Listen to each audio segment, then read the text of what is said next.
राष्ट्रपति भवन के सामने हुआ ये डिबेट और सुप्रिया सेनापति ने बीजेपी प्रवक्ताओं को बोलती बंद कर दिया। तो चलिए वीडियो को पूरा देखिए, अंत तक जरूर देखिए। वीडियो थोड़ा सा भी अच्छा लगा तो लाइक जरूर करें और चैनल पर पहली बार आई हो तो सब्सक्राइब जरूर कर ले इसी टाइप का वीडियो पाने के लिए। चलिए वीडियो को शुरू करते हैं।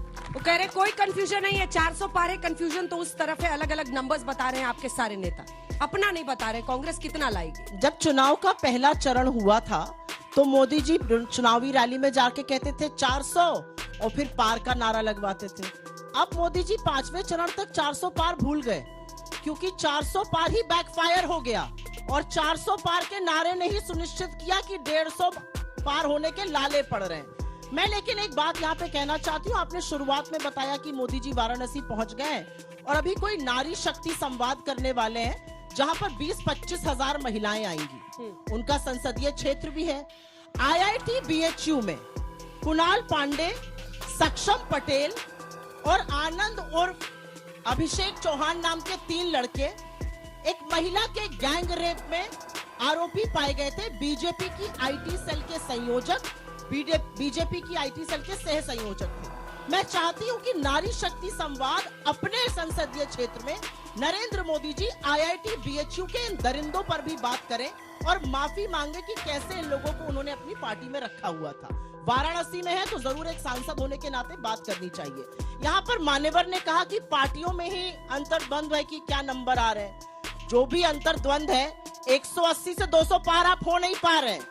और असलियत यह है कि 5 चरण के बाद शीशे की तरह एक बात साफ है कि 4 जून को ना तो भाजपा की सरकार बनेगी ना मोदी जी प्रधानमंत्री बनेंगे। और इसका जो प्रमाण है वो 5 चरण के जो उनका अवतार रहा है उसमें दिख गया है। 10 सेकंड में आपको बता देती हूँ। सांसद जी हंस रहे हैं। मैं भी हंसती हूँ उनकी बातों पे और जोर से हंसती हूँ, ठाका लगा के हंसती हूँ। देखती नहीं आप मुझे हंसते हुए। पहले चरण में मोदी जी किस पर आए? मीट, मुर्गा, मछली, मटन, मुस्लिम लीग। दूसरा चरण आते आते ब्याहताओं के मंगलसूत्र और आपकी भैंस पर आ गए। तीसरे चरण में अपनी आंखों की पुतली, अपने जिगर कलेजे के टुकड़े अंबानी अडानी को ही बोल डाला। बोरे में भर भर कर, टेम्पो में लाद लाद कर काला धन बांट रहे हैं। लेकिन ईडी सीबीआई इनकम टैक्स सुनी नहीं रही है प्रधानमंत्री की। चौथा चरण आते आते मोदी जी को आमिर खान का गजनी किरदार समझ में आया। आप जैसी प्रबुद्ध पत्रकार ने उनसे एक इंटरव्यू किया, आपकी एक समकक्ष पत्रकार है, उनसे पूछा हिंदू मुसलमान, उन्होंने कहा मैं हिंदू मुसलमान करूं तो मैं सार्वजनिक जीवन में रहने योग्य नहीं हूं। जिस व्यक्ति का वजूद ही वो करके है जो 4 घंटे बाद फिर हिंदू मुसलमान करने लगा तो गजनी के कैरेक्टर में आ गए। और 5वां चरण आते आते नरेंद्र मोदी जी और उनकी प्रोपेगेंडा मशीनरी उनको महाप्रभु भगवान जगन्नाथ का अनुयायी नहीं, प्रभु को उनका भक्त बताने लगी। जो संबित पात्रा ने कहा वही नरेंद्र मोदी ने एक इंटरव्यू में कहा कि मैं ईश्वर का दूत हूं, मुझ में दैवीय शक्ति है। ये क्या हो गया है भाजपा को? ये कहां का अहंकार है, कहां का घमंड है? और कोई अकेला ये, और मैं यहाँ पे ये जरूर बोलना चाहती हूँ, ये प्रोपेगेंडा कोई अकेला प्रवचन नहीं दिया मिस्टर पात्रा ने। यही बात कहते हैं चंपत राय, ये बात कहते हैं देवेंद्र रावत, ये बात कहते हैं गिरिराज सिंह, ये बात कहती है कंगना रनावत। अरे हो क्या गया है भाजपा को? हमारे आराध्यों को, हमारे इष्टों को इस तरह से अपमानित करने का हक किसने दिया है? और मैं जानना चाहती हूँ कि 5वें चरण के आते आते अगर हिंदुओं की आस्था पर प्रहार होगा तो ऐसे व्यक्तियों को आप पार्टी से कब निकालिएगा? यहाँ पर इस देश के युवा, यहाँ पर इस देश का भविष्य बैठा हुआ है। इनके सामने जलेबी बनाने से आपको क्या मिलता है? मैं ये जानना चाहती हूँ।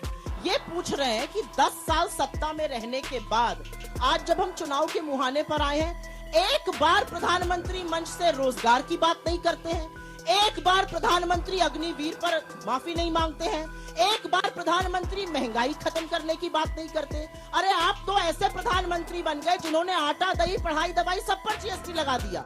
आप तो ऐसे प्रधानमंत्री बन गए जो ब्रजभूषण को शरण देते रहे और उसके बाद महिलाओं के साथ जो हुआ यही हुआ, यही घसीटी गई, यही उनको रोका गया।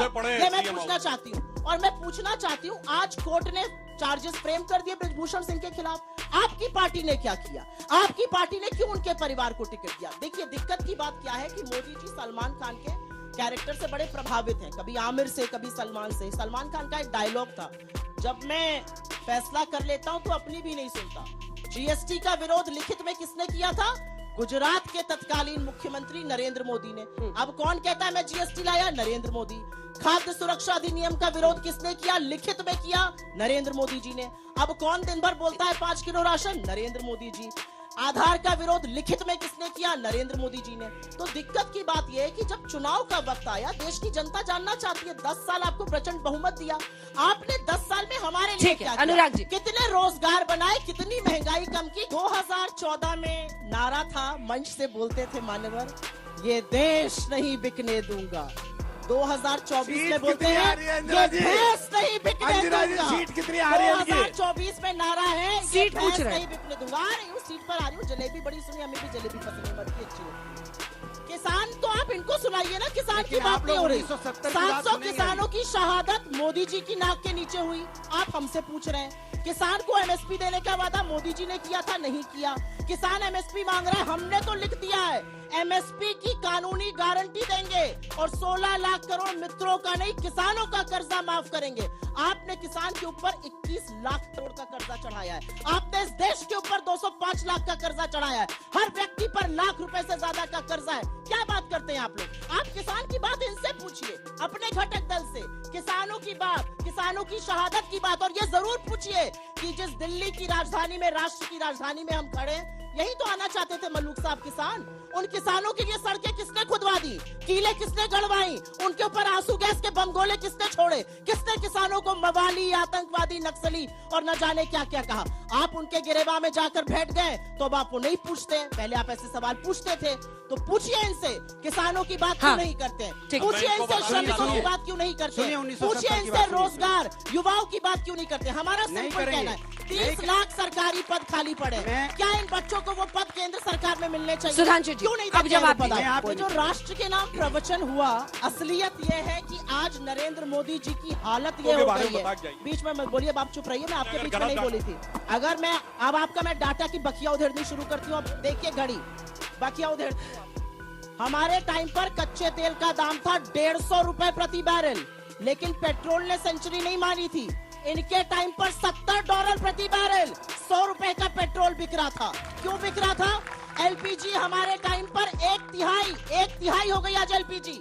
400 का सिलेंडर 1100 पार करा दिया। आगे सुनिए अब आप असलियत। 3 रुपए एक्साइज लेते थे डीजल पर यूपीए की सरकार, 33 रुपए आप ले रहे हैं। 95 पैसा पेट्रोल पर लेते थे, 28 रुपए सेंट्रल गवर्नमेंट ले रही है।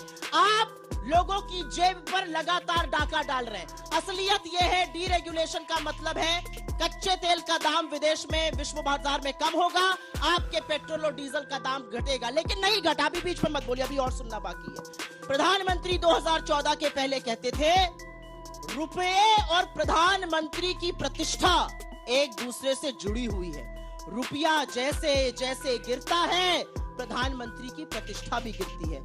53 रुपए पर मिला था रुपया इनको जब 2014 में आए थे, 84 पर पहुंचा दिया। लगता है उससे भी शतक लगवाएंगे। ये असलियत है। और एक मिनट, और सारी बात का फलसफा ये है, 10 साल बाद युवा पूछ रहा है 30 लाख सरकारी पद केंद्र सरकार में क्यों खाली है?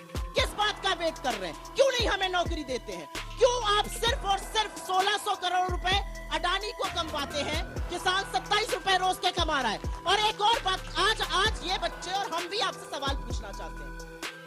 नरेंद्र मोदी के लिए राहुल गांधी ने कहा नरेंद्र मोदी अडानी अंबानी का नाम नहीं ले सकते। अगली मीटिंग में मजबूर कर दिया नाम लेने के लिए। और इस देश का प्रधानमंत्री मंच से खड़ा होकर कह रहा है बोरे में भर भर कर, टेम्पो में लाद लाद कर अडानी और अंबानी काला धन बांट रहे हैं। कहाँ है ईडी? कहाँ है सीबीआई? कहाँ है इनकम टैक्स? कहाँ है उनको सांप सूंघ गया? भैया ये बात बताई जाए। आपसे शुरू करते हैं। आप सत्ता पक्ष शुरू करिए, पहले 2 सवाल मुझसे। चलिए ठीक है, आप ही पूछ लीजिए, जवाब दे दीजिए। लंबा अरे आपसे छोटा ही बोलती हूँ। टाइमिंग जब लगाइएगा अंजना जी, थोड़ा सा आपको पक्षपात करती हैं, आपसे कम ही बोलती हूँ। आपसे टाइमिंग लगा के देखिएगा। नहीं, वो सत्ता के साथ थोड़ा यहाँ पर एक सवाल पूछा गया था, मुझे लगता है आपका फैक्ट चेक ऑन एयर ही हो गया। मृत्युंजय भाई थोड़ा सा पढ़िएगा। पुलिस जो है वो दिल्ली की पुलिस गृह मंत्री अमित शाह को रिपोर्ट करती है। जस्ट फॉर योर नॉलेज, आपको ये पता होना चाहिए। कोई बात नहीं, कई बारी चीजें नहीं पता होती, आगे के लिए जानकारी रखिएगा। दिल्ली पुलिस अमित शाह की दिल्ली पुलिस है, याद रखिएगा। यहां पर एक सवाल पूछा गया, आरक्षण क्यों दिया जा रहा है? मुझे नहीं पता वो कहां गए जिन्होंने पूछा था। इस देश की 85-90% आबादी दलित, पिछड़े, आदिवासी हैं, लेकिन उनका रिप्रेजेंटेशन समाज में बहुत कम है। 90 गवर्नमेंट ऑफ इंडिया सेक्रेटरीज में से 3 हैं, दे दो। आईआईटी में 4% लोग पिछड़े वर्ग से आते हैं, आईआईएम में 5% लोग पिछड़े वर्ग से आते हैं। तो मैं आपसे पूछना चाहती हूं, क्या पिछड़े, गरीब, सामान्य वर्ग के भी उनके लिए नीति निर्माण नहीं होना चाहिए? क्या हाशिए पे पड़े लोगों को हाशिए पर ही छोड़ देना चाहिए?